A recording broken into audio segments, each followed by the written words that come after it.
நீங்க போலாம்.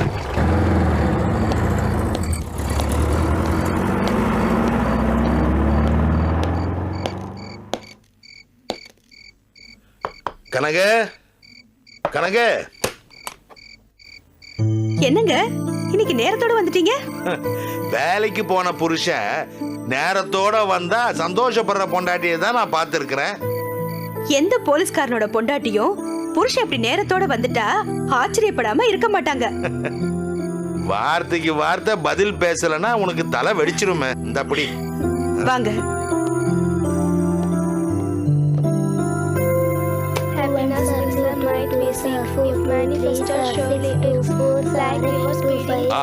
இதோ பாருடா. என்னடா பசங்களா டிவி பார்க்காம படிச்சிட்டு இருக்கீங்க? பார்த்துட்டு தான் படிக்கிறோம். அதுதானே பார்த்தேன். இது யாரு? இது புதுசா? எங்களோட ஃப்ரெண்ட் டாடி. உன் பேர் என்னம்மா? Sandhya uncle. Sandhya. Sandhya sweet name. உங்க அப்பா பேர் என்ன? என்ன பண்றாரு?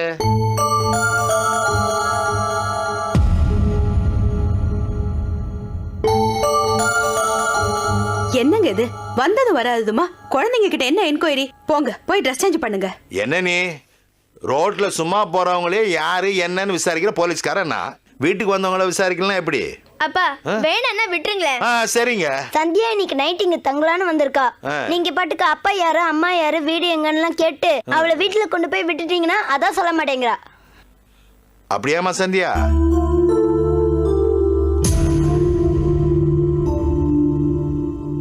என்ன வரையற?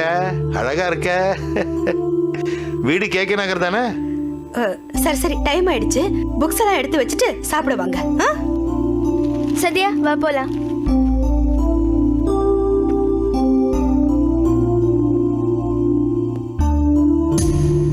ஏன் கணக்கு இந்த பொண்ணு நைட் இங்க ஸ்டே பண்றேன்னு வந்திருக்கிறாளே, அவங்க வீட்டுல சொல்லிட்டு வந்தாளம்மா, கேட்டியா?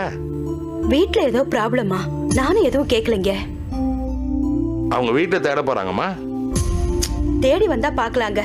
நாமளும் யாரு என்னன்னு ரொம்ப விசாரிச்சா சொல்லாம கொள்ளாம இங்க இருந்து கிளம்பி போயிட்டாள்னா நாம எங்க போய் தேடுறது?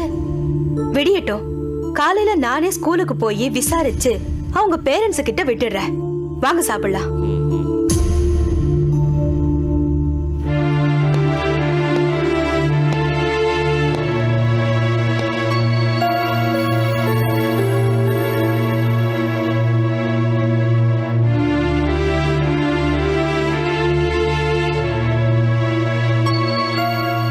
போன பக்கம்லாம் இவளை பார்க்கல வரல தெரியலன்னு சொல்றாங்களே. இந்த சந்தியா எங்க தான் போயிருப்பா? இந்த நேரத்தில் நான் எங்க போய் தேடுறது? போலீஸ் ஸ்டேஷன்லயும் காலையில் வந்து கம்ப்ளைண்ட் கொடுங்கன்னு கையை விரிச்சிட்டாங்க. நம்ம கோதண்ட விசிட்டிங் கார்டு கொடுத்தான்ல, அவங்கிட்ட ஹெல்ப் கேட்போம்.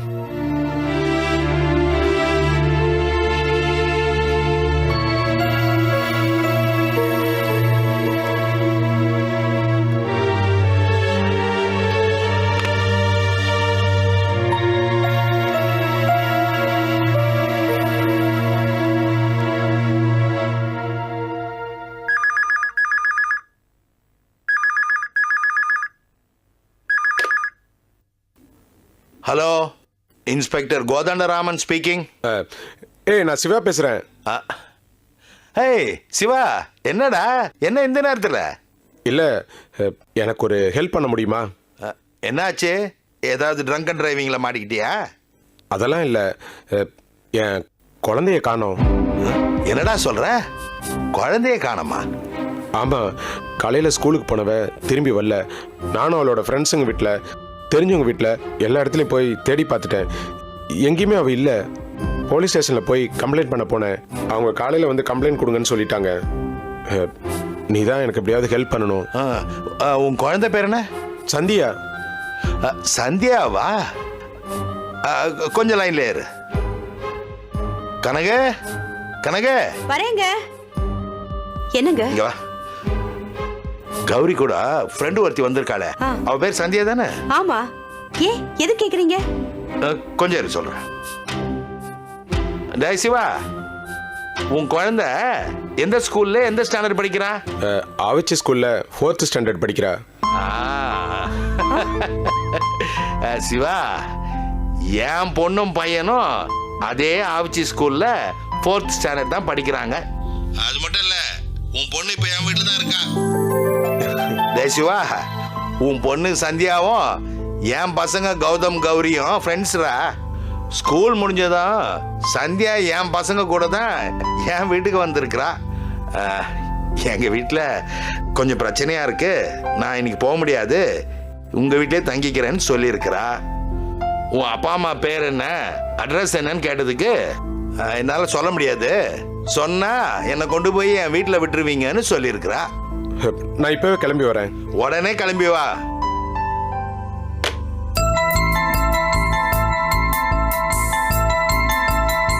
ஆமா, வீட்டில் யாரையுமே காணோமே, எங்க போயிருப்பாங்க?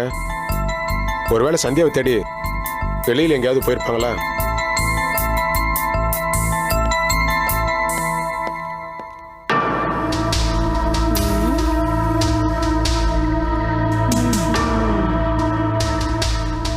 என்னடி இவ்வளவு வேகமா புறப்பட்டு ஓடுறான்? என்ன சொன்னீங்க? குழந்தை கிடைக்காதுன்னு. கிடைச்சிருச்சு. என்னடி பண்றது, அதிர்ஷ்டம் உன் பக்கத்திலே இருக்குது, அதனாலதான் உன் பக்கத்தில் நான் நின்றுட்டு இருக்கேன். இப்போ என்னங்க இது? 4:30 மணிக்கு ஸ்கூல் விட்டு வர வேண்டிய குழந்தை வரலன்னா 11:30 மணி வரைக்குமா வெயிட் பண்ணிக்கிட்டு இருப்பாங்க? உடனே தேடி பார்க்க வேண்டியது தானே. இவங்கெல்லாம் என்ன குழந்தைய வளர்க்குறாங்களோ. சிவாவும் 7 மணிக்கு ஆபீஸ் விட்டு வந்ததுல இருந்து குழந்தைய தேடிட்டு தான் இருந்திருக்கிறா. அதான் இப்ப வரேன்னு சொல்லியிருக்கான் இல்லையா, வரட்டும், என்ன நடந்ததுன்னு தெரிஞ்சிட போகுது. சரி, அவரு 7 மணிக்கு ஆபீஸ்ல இருந்து வந்து தேடுற வரைக்கும் வீட்ல இருந்த அவர் பொண்டாட்டி என்ன பண்ணிட்டு இருந்தாங்களா? பெத்த குழந்தைய காணும்னா பதறி போய் தேட வேண்டாமா? புள்ள பாசமே இல்லாதவங்கலாம் எதுக்குதான் புள்ள பெத்துக்கிறாங்களோ? எல்லாரும் நம்மள மாதிரி ஆயிடுவாங்களா? அவங்க புருஷன் பொண்டாட்டி நடுவுல என்ன பிரச்சனையோ ஏதோ, அதான் இப்ப வரேன்னு சொல்லிருக்கான் இல்லையா, வந்ததும் விசாரிப்போம்.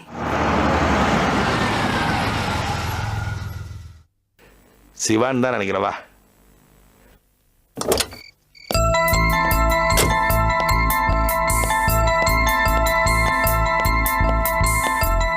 வாடா சிவா, வா வா வா வா. இதுதான் என் ஒய்ஃப் கடகவல்லி, நான் கடகன்னு கூப்பிடுவேன். டேய், என்னடா? என் குழந்தை. உன் குழந்தை பத்திரமா தான் இருக்கா. வா வா வா வா.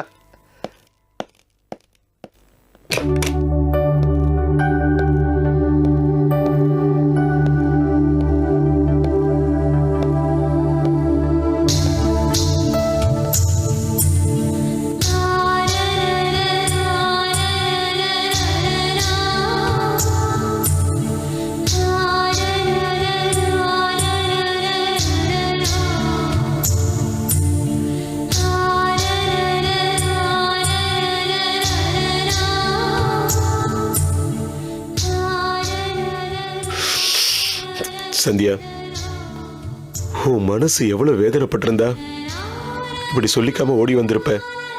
என்ன மன்னிச்சிருமா.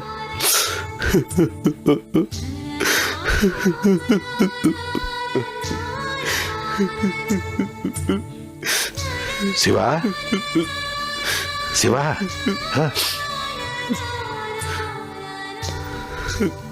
என்னப்பா ஏன் கண் கலங்கிட்டு? அதான் சந்தியா கிடைச்சிட்டாளே. சந்தியா கிடைச்சிட்டா, ஆனா அவ அடி மனசுல இருந்து அப்பான்னு கூப்பிடுற வார்த்தை கிடைக்குமா?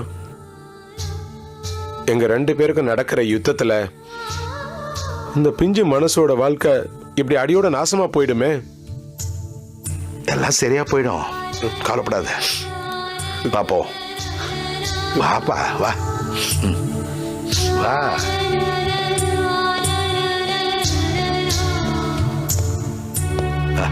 முதல்ல நீ உட்காருப்பா.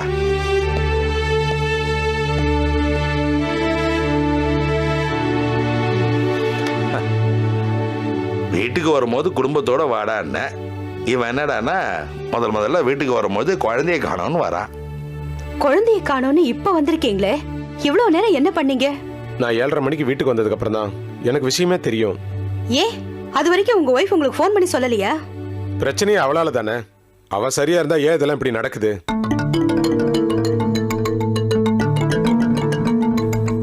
என் ஒய்ஃப் இப்ப என் கூட இல்ல கோதண்டம். டேய், என்னடா சொல்ற? ஏன் என்னாச்சு? அப்படி என்ன உங்களுக்குள்ள பிரச்சனை? என்னத்த சொல்றது, புருஷன் பொண்டாட்டிக்குள்ள பிரச்சனைன்னு வந்துச்சுன்னா ஒருத்தர் பேசி தீர்த்துக்கணும், இல்லைன்னா அட்ஜஸ்ட் பண்ணிக்கிட்டு போகணும். சந்தேகம்னு வந்துச்சுன்னா அதுக்கு தீர்வே கிடையாது. சுஜாதா என்னையும் எங்க வீட்டில் தங்கி படிக்கிற எங்க அக்கா பொண்ணு உமாவையும் தொடர்பு படுத்தி சந்தேகப்பட்டா.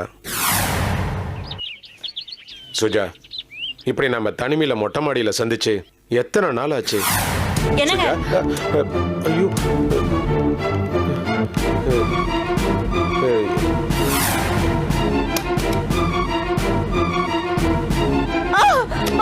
ஏய், ஐயோ, நீ எப்படி என் பாத்ரூமுக்குள்ள? நான் என்ன அப்படி தப்பா நடந்துக்கிட்டேன்? உள்ள வந்து நீ பாத்தியா? ஓ, இந்த அசிங்கத்தை நான் உள்ள வேற வந்து பார்க்கணுமா? ஏன் இப்படி தப்பா பேசிட்டு இருக்க? இல்ல மாமா, இனிமே என்னால எப்படி வாழ முடியும்? மரியாதை எல்லாம் போச்சு. எந்திரியுமா? அடி பாவி, நீ சாஞ்ச அழறதுக்கு என் புருஷன் தோல் தான் கிடைச்சதா? உனக்கு வெக்கமா இல்ல? இன்னொருத்தியோட புருஷன் தோல் மேல சாஞ்ச அழறியே, ஊர்ல உனக்கு வேற ஆம்பளையே கிடைக்கலையா? என்னடி சொல்ல? டைவர்ஸ் கிடைக்கிற வரைக்கும் குழந்தை சிவா கிட்ட ஒரு வாரமோ சுஜாதா கிட்ட ஒரு வாரமோ இருக்கட்டும்.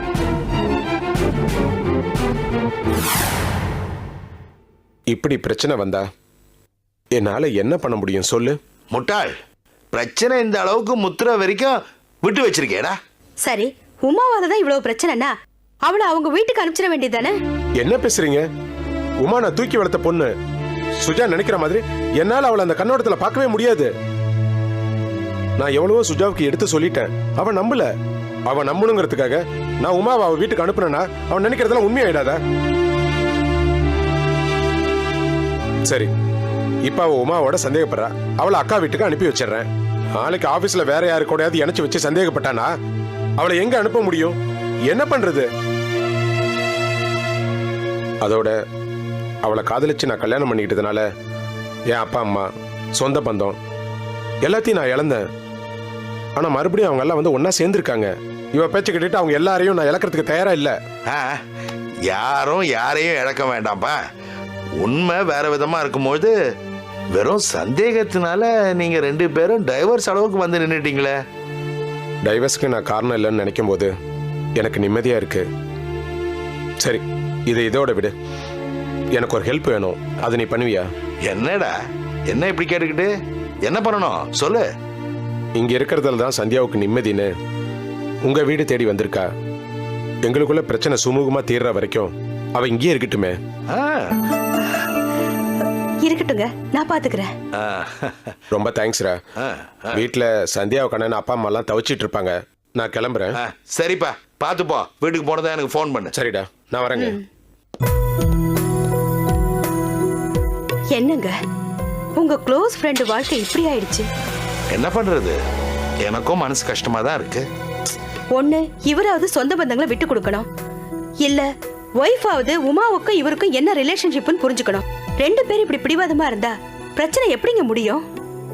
சொந்த பந்தமோ ஃப்ரெண்ட்ஷிப்போ ஒருத்தருடைய குடும்பத்துல 3வது மனுஷன் மூக்க நுழைச்சாலே அங்க பிரச்சனை தான். எனக்கு தெரிஞ்சு சிவா ஒன்னும் அப்படி சபல புத்தி உள்ளவன் கிடையாது. இருக்கலாங்க, ஆனா 8 வருஷம் அவர் கூட குடும்பம் நடத்தின பொண்டாட்டியே சந்தேகப்படும் போது அது உண்மையா இருக்கும்னு சொல்றியா? இல்லைங்க, உண்மையோ பொய்யோ சந்தேகப்பட்டது அவரோட பொண்டாட்டி. அதை கிளியர் பண்ண வேண்டியது இவரோட கடமை. இதுல நீ என்ன நம்ப மாட்டியான்னு ஈகோ பார்த்தா இவங்க 2 பேரோட சேர்த்து அந்த குழந்தையோட வாழ்க்கையும் இல்ல பாழாகுது. நீ சொல்றத தான் சிவாவும் ஃபீல் பண்றான். ஆனா ஒய்ஃப் என்ன நினைக்கிறான்னு நமக்கு தெரியலையே.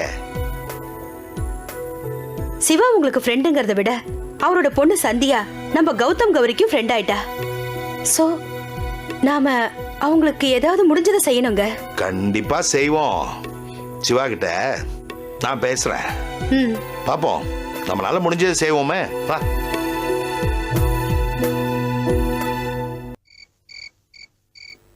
நான் தான் பேசி பேசி அத்தனை பேரையும் குழப்புவேன், நீ என்னையே குழப்புறிய. பெரிய ஆளுடி நீ. போதும் போதும், உங்க பாராட்டு மழைலாம் எனக்கு தேவையில்ல. முதல்ல விடிஞ்சது இதுக்கு ஒரு வழி பண்ணுங்க. சரி சரி, அதை அப்புறம் பார்க்கலாம். குழந்தைங்களை கூட்டிட்டு போய் படுக்க வை. போங்கடா செல்லங்களா. என்னங்க தரையெல்லாம் ஆடுது. ஐயோ, பயமா இருக்கு. என்னங்க அங்க பாருங்க.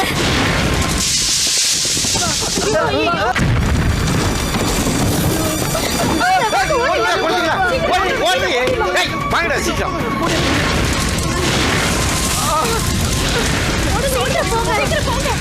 ஓடி வாங்க சீக்கிரம். டேய் நிச்சயமா சொல்றேன், இப்ப வந்திருக்கிறது பூகம்பம் தான். ஐயா இந்த வேலையே எங்களுக்கு வேண்டாம், ஆளை விடுங்க. நாளைக்கு பஸ் பிடிச்சு எங்க ஊருக்கு போறோம். அடைச்சி வாய மூடுறா. இப்ப ஊருக்கு போறதா முக்கியம், எங்க உயிர் தாண்டா முக்கியம். வந்துட்டான். நான் கஷ்டப்பட்டு சேர்த்து வச்ச காசு சொத்து சுகமெல்லாம் வீட்டுக்குள்ளதான் இருக்குது. வீடு மட்டும் விழுந்து போச்சுன்னு வச்சுக்க, நாம இப்படியே போய் தெருவா பிச்சை எடுக்க வேண்டியதுதான். முதலாளி ஏன் தேவையில்லாம பயப்படுறீங்க? இப்ப வந்தது பூகம்பமா இருக்காது முதலாளி. போடா போக்கத்தவன. கட்டுல ஆடுறதும் சவுத்துல வெடிப்பு விட்டதும் மாடியே என் தலை மேல விழுற மாதிரி வந்தது என் கண்ணால பார்த்தேன்டா.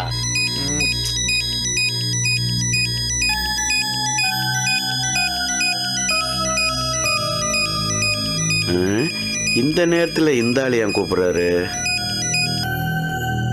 ஹலோ, யோ அங்க என்ன பண்ணிட்டு இருக்கேன்? சீக்கிரம் புறப்பட்டு வாயா, வீடெல்லாம் ஆடுதியா.